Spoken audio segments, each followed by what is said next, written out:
आज 6 एप्रिल भारतीय जनता पार्टीचा वर्धापन दिन. 46 वर्षे समर्पणाची, 46 वर्षे भाजपाची.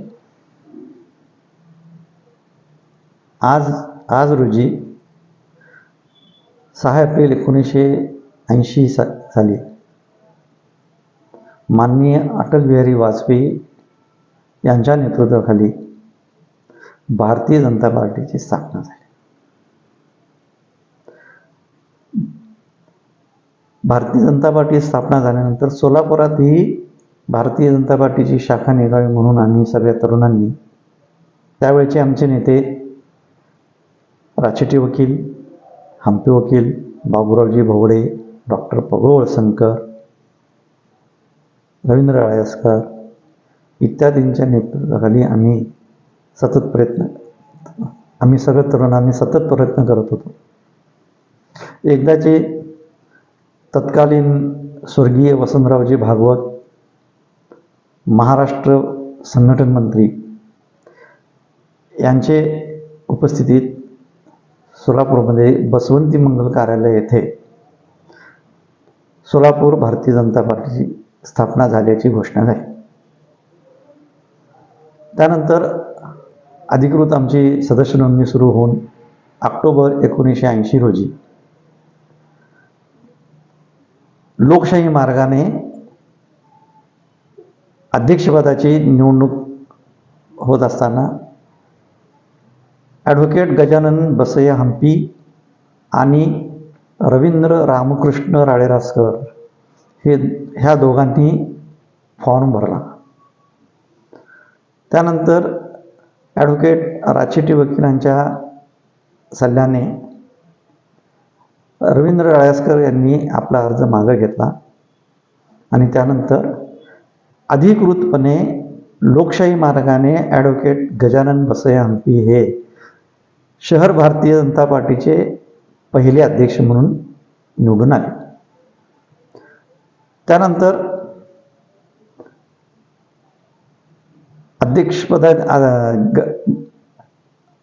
अध्यक्षपदी निवड झाल्यानंतर गजानन बसय्या हंपी यांनी आपली कार्यकारिणी जाहीर केली. त्यामध्ये उपाध्यक्ष म्हणून स्वर्गीय श्यामलालजी तिवाडी, कोषाध्यक्ष म्हणून स्वर्गीय गोवर्धनदासजी भुतडा, सरचिटणीस बाळकृष्ण धोंडीराम शिंपाळे, चिटणीस म्हणून लिंगराजजी वल्याळ, सोमेश्वर पसारे आणि मी बाशाभाई शेख यांची नियुक्ती झाली. त्यानंतर कामकाज सुरू झालं. हे करत असताना आमचा संघर्ष काँग्रेसबरोबर होता. आम्ही भारतीय जनता पार्टी वाढवण्यासाठी सगळ्या तरुणांनी प्रयत्न करत होतो. हे करत असताना 1984च्या लोकसभेमध्ये संपूर्ण भारतात भारतीय जनता पार्टीची पानिपत झाली. आमचे हिरो अटल बिहारी वाजपेयी यांनाही पराभव पचावा लागला. परंतु ना रुकेंगे ना थकेंगे ह्या अटलजींच्या उक्तीप्रमाणे आम्ही हे अपयश पचवून नव्या जिद्दीने, नव्या जोम्याने आमचे भारतीय जनता पार्टी वाढवण्यासाठी आम्ही प्रयत्न करत गेलो. त्यानंतर 1985ला पुलोदच्या मार्गाने आम्ही महानगरपालिकेत भारतीय जनता पार्टीने तब्बल 11 नगरसेवक निवडून आले. त्यामध्ये लिंगराजजी वल्याळ हे प्रथम स्थायी समिती चेअरमन म्हणून महापालिकेत नियुक्ती झाले. तदनंतर लगेचच 86 साली किशोरजी देशपांडे हे महापौरपदी निवडून आले. परंतु त्याच वेळेला 1985ला पुलोदच्या मार्गाने परत विधानसभा निवडणूक आली. त्या विधानसभेत रवींद्र रामकृष्ण राळेरासकर हे शहर उत्तरमधून पुलोदचे म्हणजेच भारतीय जनता पार्टीचे विधानसभेचे उमेदवार म्हणून उभे राहिले. अख्ख्या भारतीय जनता पार्टीने कष्टाने, जिद्दीने त्यांचा प्रचार करत भूतकाळापासून 85 पर्यंतच्या पहिल्यांदा भारतीय जनता पार्टीने चांगले मतदान मिळवले अपयश आलं हरकत नाही, परंतु आम्ही खुश होतो. हे करत असताना आमची वाटचाल संघर्षमय चालूच होती.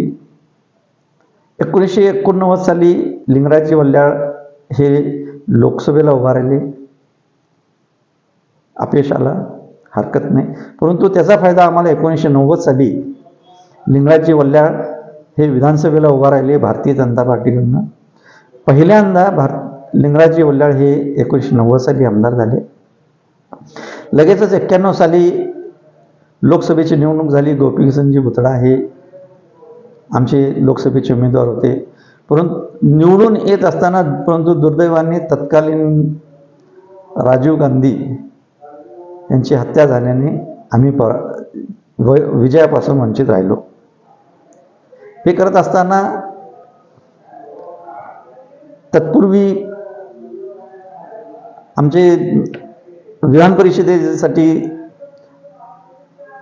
सुभाष बापू देशमुख हे विधान परिषदेत स्थानिक स्वराज्य संस्थेतून निवडून आले होते. बापू आणि लिंगराजजी वल्ल्याळ ह्या दोन आमदारांच्या मदतीतून आमची वाटचाल सुरू झाली. 92 साली आमचे नगरसेवक हे दुप्पट झाले, 11चे 22 झाले. हे करत असताना 95च्या विधानसभेत परत लिंगराजजी वल्ल्याळ हे आमदार म्हणून निवडून आले. लगेचच आमदार म्हणून निवडून आले. ते एवढे लकी होते की त्याच वेळेला महाराष्ट्रात युती शासन आलं आणि त्यामध्ये महाराष्ट्राच्या सत्तेमध्ये भारतीय जनता पार्टी सहभागी झाली.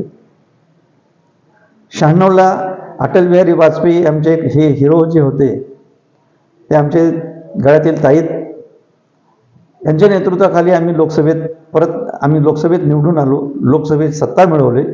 त्यावेळेला लिंगराजजी वल्ल्याळ हे आमचे खासदार म्हणून निवडून गेले. त्यानंतर पोटनिवडणुकीत नरसिंगजी मेंगजी हे निवडून आले विधानसभेला. आमची वाटचाल सुरूच होती, परंतु वाटचाल सोपी नव्हती. आमचा संघर्ष चालूच होता. सत्ताधारी काँग्रेसच्या विरोधात आम्ही लढतच होतो. हे करत असताना आम्ही पुढेच जात होतो. त्यानंतरच्या निवडणुकीत लोकसभेला प्रतापसिंह मोहिते पाटील हे निवडून आले. आमची वाटचाल परत विजयागत सुरू झाली. त्यानंतर दुर्दैवाने 2000 सालच्या विधानसभा निवडणुकीत दुर्दैवाने किशोरजी देशपांडे यांचा पराभव झाला. पराभवाची कारणे वेगवेगळी जरी असतील, पराभवाने आम्ही पचवलो, पुढे गेलो. पुढे जात असताना आम्ही परत लोकसभेची जागा जिंकली. एवढेच नव्हे तर तत्कालीन मुख्यमंत्री सुशीलकुमार शिंदे यांच्या पत्नीचा पराभव करून सुभाष बापू देशमुख हे खासदार झाले. हे होत असताना आम्ही निवडणूक लढवतो, जिंकतो, हारतो, लढवतो, जिंकतो, हारतो आमचं चालू असताना परत 2000 नंतर आम्ही पुढे जात असताना 2004ला विजय देशमुख यांच्या नेतृत्वाखाली हॅट्रिकसह विजय देशमुख आजपर्यंत तब्बल 5 वेळा निवडून आले. त्यासोबतच सुभाष बापू देशमुख हे विधान परिषद सदस्य, लोकसभा आणि त्यानंतर 2दा विधानसभा खेचून आणले. त्यानंतर आम्ही कधी मागं बघितलंच नाही. आणि मग त्यानंतर आम्हाला नेतृत्व लाभलं नरेंद्रजी मोदी यांचं. आणि त्यानंतर महाराष्ट्रात फडणवीस यांचं सरकार आलं. आम्ही पुढेच गेलो. आज आम्ही 2017 नंतर आमच्याकडे थोडंसं दुर्दैव सुरू झालं. नवीन इन्कमिंगमुळे जुन्या कार्यकर्त्यावर अन्याय झाल्याची भावना कार्यकर्त्यामध्ये निर्माण झाली. त्यानंतर त्याचा अतिरेक 2026ला झाला. विधानसभा आणि महापालिकेत कार्यकर्त्यांना नको असलेले असे काही जुने कार्यकर्ते जे कष्ट केले, भारतीय जनता पार्टी वाढवण्यासाठी ज्यांनी खस्ता खाल्ला, अशा कार्यकर्त्यांमध्ये एक दुर्दैवी भावना निर्माण झाली की आमच्यावर अन्याय होतो काय. परंतु असं होत असताना सुद्धा कार्यकर्ते कधी मागं खचलेले नाही. त्याचीच परिणिती म्हणून आज 6 एप्रिल 2026 रोजी आम्ही भारतीय जनता पार्टीचा 46वा वर्धापन दिन उत्साहाने साजरा करीत आहे. मला स्वतःला आनंद होतोय. मी 1980 साली शहर चिटणीस म्हणून 1980 ते 1992 असे तब्बल 12 वर्ष शहर चिटणीस म्हणून काम केलेलं आहे. आज तक प्रत्येक अध्यक्षांच्या बरोबर मला काम करायची संधी मिळाली. त्याच्याशिवाय 1980 ते 1992 पर्यंत मी शहरातले कार्यालय सुद्धा सांभाळलेले आहे. त्यानंतर 92 नंतर श्रीहरी मॅकल म्हणून आम्हाला चांगले कार्यालय मंत्री लाभलेले आहेत. अशा प्रकारे आज आम्ही यशस्वी वाटचाल करीत असताना देशाचे पंतप्रधान नरेंद्रजी मोदी आणि राज्याचे मुख्यमंत्री देवेंद्रजी फडणवीस यांच्या नेतृत्वाखाली आम्ही देशाचा राज्याचा विकास करीत आहोत. ह्याचा मला पूर्ण अभिमान, स्वाभिमान आणि समाधान होत आहे. धन्यवाद. जय हिंद, जय महाराष्ट्र. एकंदरीतच आपण 1980 पासून तर आज 2026 एकंदरीत 46 वर्ष या भारतामध्ये एक अल्पसंख्याक चेहरा म्हणून आपली ओळख आहे. एकंदरीत या प्रवासात अनेक चढ उतार आपण पाहिले. उदाहरण म्हणजे एकंदरीतच पहिला महापौर म्हणून सन्माननीय किशोर देशपांडे आहेत. सोलापूर जिल्ह्याचे पहिले भाजपाचे युतीचे पालकमंत्री म्हणून जगन्नाथ पाटील आहेत. जसं आपण आता म्हणाल की पहिले आमदार म्हणून सुभाषबाबू देशमुख, त्याचबरोबर विजयकुमार देशमुख, लिंगराजजी वल्ल्याड असतील. त्याचबरोबर खासदार म्हणून देखील त्यांची लिंगराजजी वल्ल्याड यांची ख्याती आहे. पण या सर्व याच्यात आपण एक अल्पसंख्याक चेहरा म्हणून भाषाबाई शेख या भाजपामध्ये जाण्याचा कसं काय विचार आहे? आम्ही निरपेक्षतेने निधर्मीपणाने काम करणारे आमचे हिरो, देशाचे हिरो अटल बिहारी वाजपेयी यांचे प्रेरणा घेऊन भारतीय जनता पार्टीमध्ये मी सक्रिय झालो.